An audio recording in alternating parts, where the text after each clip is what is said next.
Rich businessman accuses homeless black girl of theft. Nobody believed her until this moment.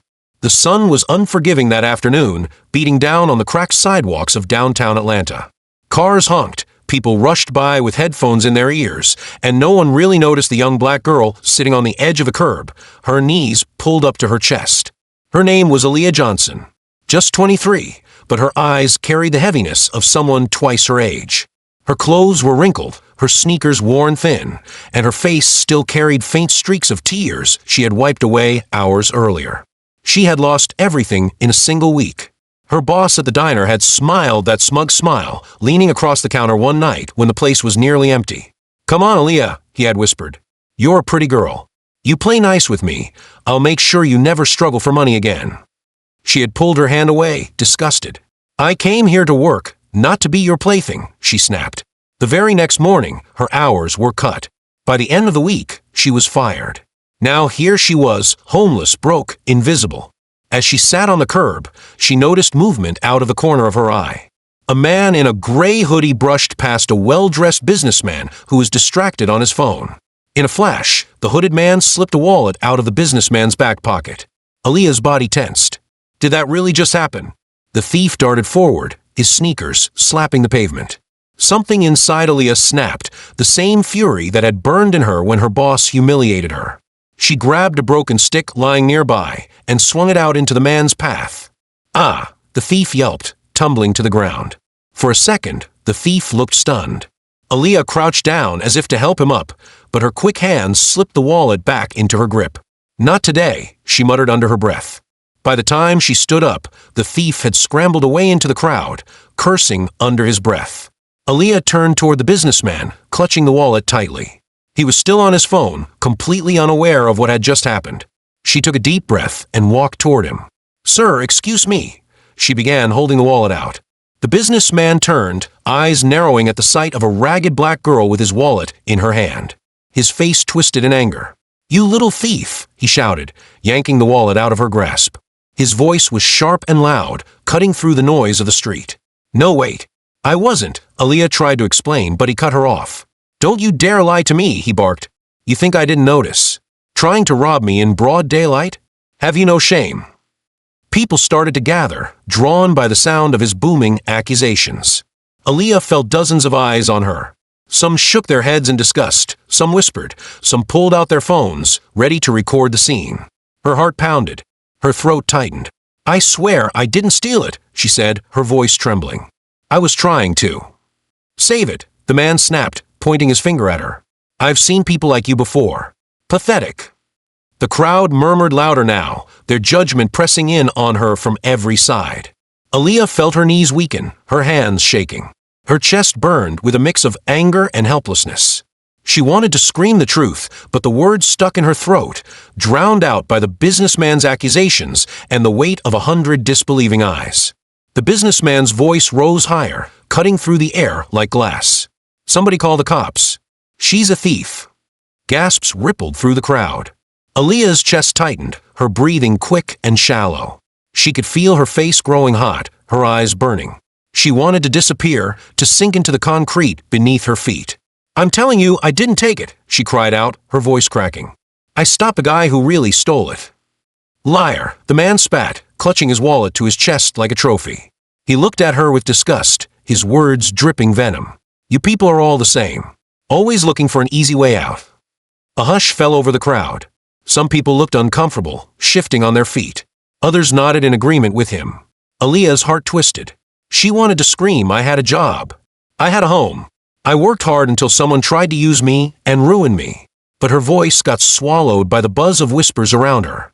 From somewhere in the crowd, a woman's voice rang out. "Hey, leave her alone." Heads turned. A young Latina woman in jeans and a work shirt stepped forward, pointing at the businessman. "I saw what happened. Some guy in a hoodie took your wallet, and she stopped him. She gave it back to you." The businessman's face flickered with doubt, just for a second, but his pride hardened him again. "Oh, please. You expect me to believe her?"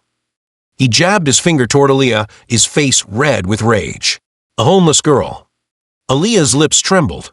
She clenched her fists, her nails digging into her palms. Every word out of his mouth felt like another stone being thrown at her. "I'm not a liar," she whispered. Then louder, her voice shaking but fierce. "I was trying to help you. And all you see when you look at me is trash."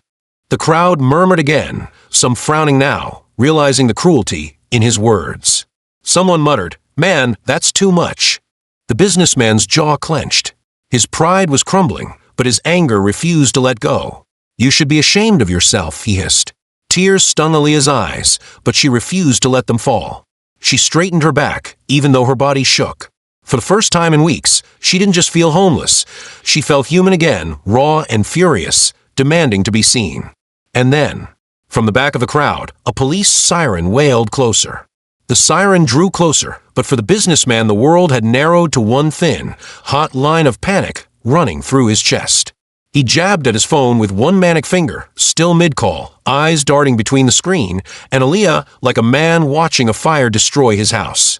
On the sidewalk his voice was all steel and breathless anger. No, you don't understand. If they take the license, we're finished. 20 years of work gone." He pressed the phone harder to his ear. "I can't let them walk away with this. Not now. We're this close." He wasn't just worried about a wallet. He was holding the last frayed rope of everything he'd built. For 2 decades, he had poured himself into the company. Long nights, missed birthdays, loans, compromises. He'd trusted people, partners, lawyers, a close friend who'd smiled and taken notes, and some of them had already shown their teeth. Contracts were being twisted, key meetings delayed.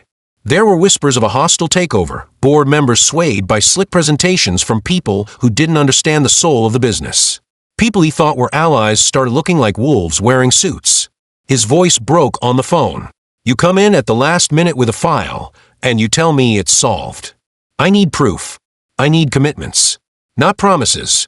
He swallowed hard. "If we lose the investor, we lose everything." That panic lived on his face now, tight, impatient, furious.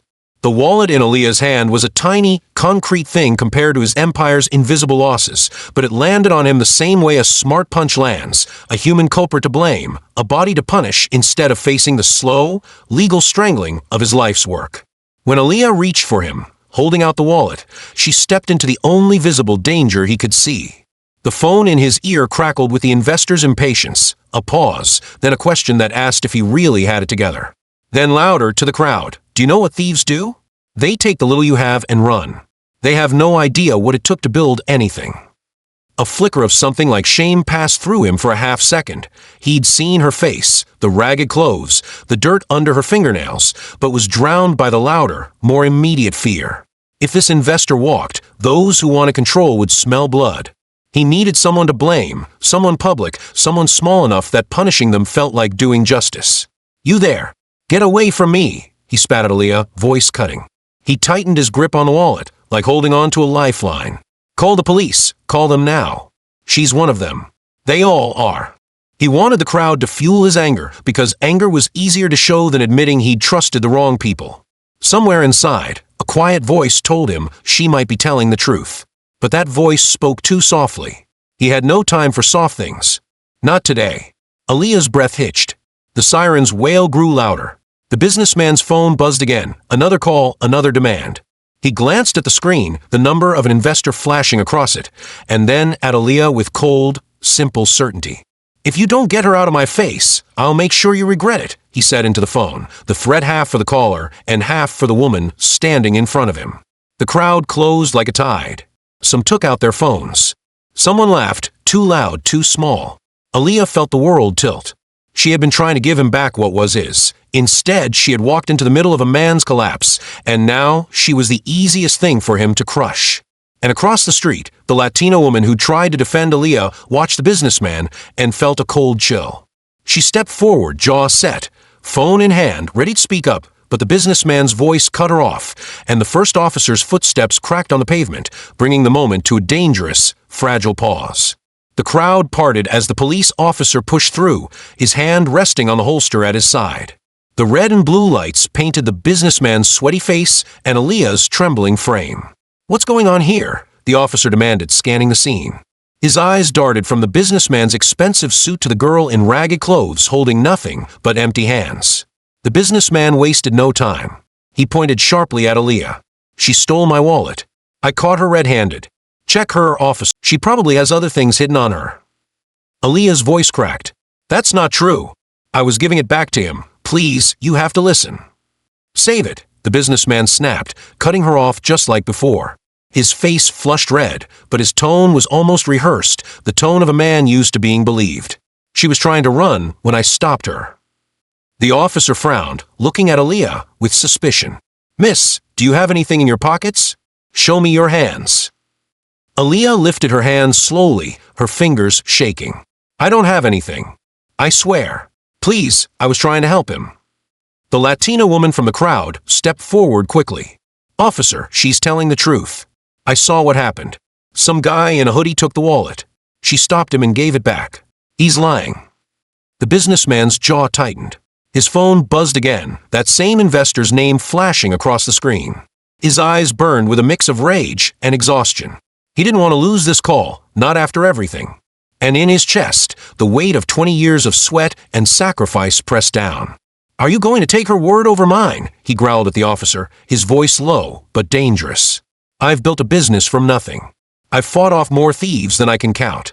And this girl, he gestured to Aaliyah with open contempt. This girl is just another one trying to take what's mine. Aaliyah's heart shattered at his words. She shook her head, desperate. I'm not a thief. I was trying to do the right thing. Why won't anyone believe me? The crowd buzzed louder, some siding with the businessman, others murmuring uneasily. The officer raised his hand. Quiet down, everyone. He turned back to Aaliyah, his expression unreadable. Miss, I need you to come with me.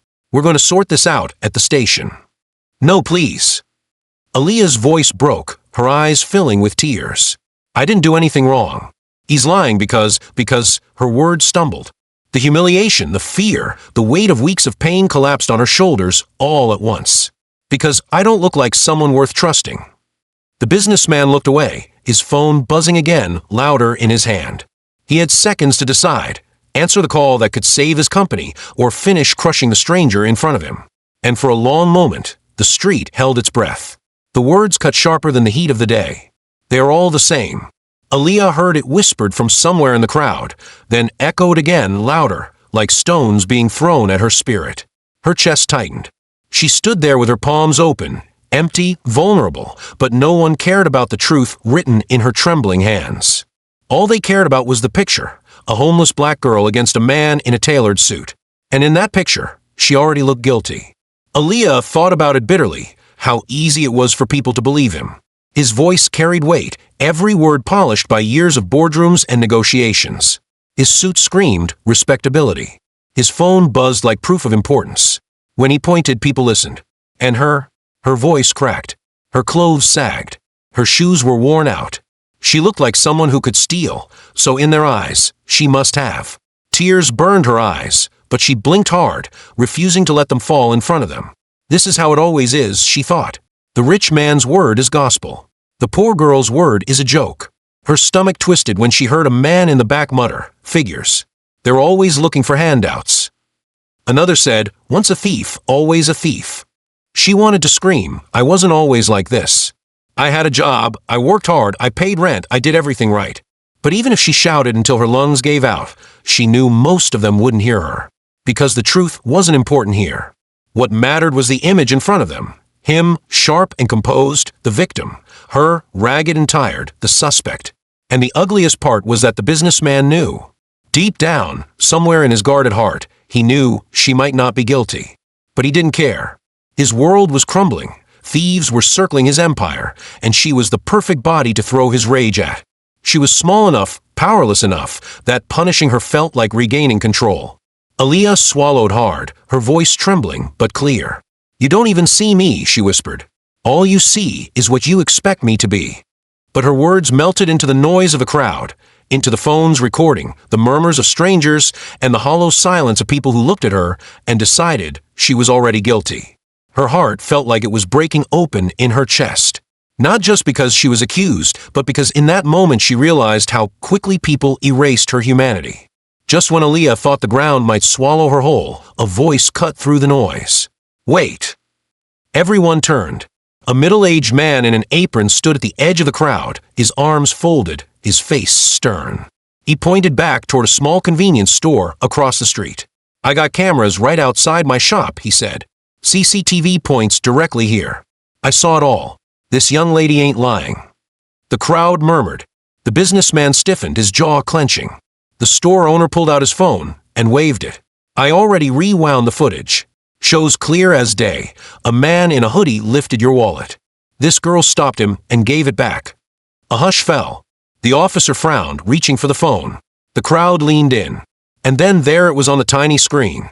The thief's hand slipping into the businessman's pocket, the wallet vanishing, and Aaliyah blocking him with the stick, slipping the wallet back.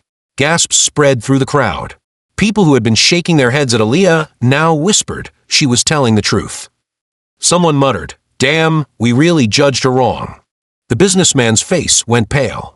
His throat bobbed as he tried to swallow his pride, but the shame settled heavier than stone. He glanced around at the stares now turned on him. He could feel their judgment burning hotter than the sun. She could have kept it, the store owner said firmly, nodding at Aaliyah. But she didn't. She tried to give it back. That's character. That's bravery. The officer looked at the businessman. "Sir, looks like you owe this young lady an apology." The businessman's lips parted, but no words came. His phone buzzed again in his hand, another chance at that investor, but for once he had no voice. He was too exposed, too small in this moment where the truth played back on loop for everyone to see. Aaliyah stood frozen, her chest heaving. For the first time, the eyes of the crowd weren't condemning, they were wide, curious, almost admiring. A young man in a suit stepped forward. "Miss, what you did, most people wouldn't have bothered. You stopped a thief, and you tried to do the right thing even when no one believed you." He handed her a card. "We need people like you in our company. Call me." Another voice chimed in, a woman in a blazer, tapping on her phone. "Same here. Integrity like that is rare. If you're looking for work, we're hiring." One by one, people came forward, handing her business cards, shaking her hand, some even apologizing for doubting her. Aaliyah's eyes blurred with tears she couldn't hold back anymore. Her hands trembled as she clutched the cards, her chest rising and falling with something she hadn't felt in weeks. Hope. The businessman turned away, shame written all over him.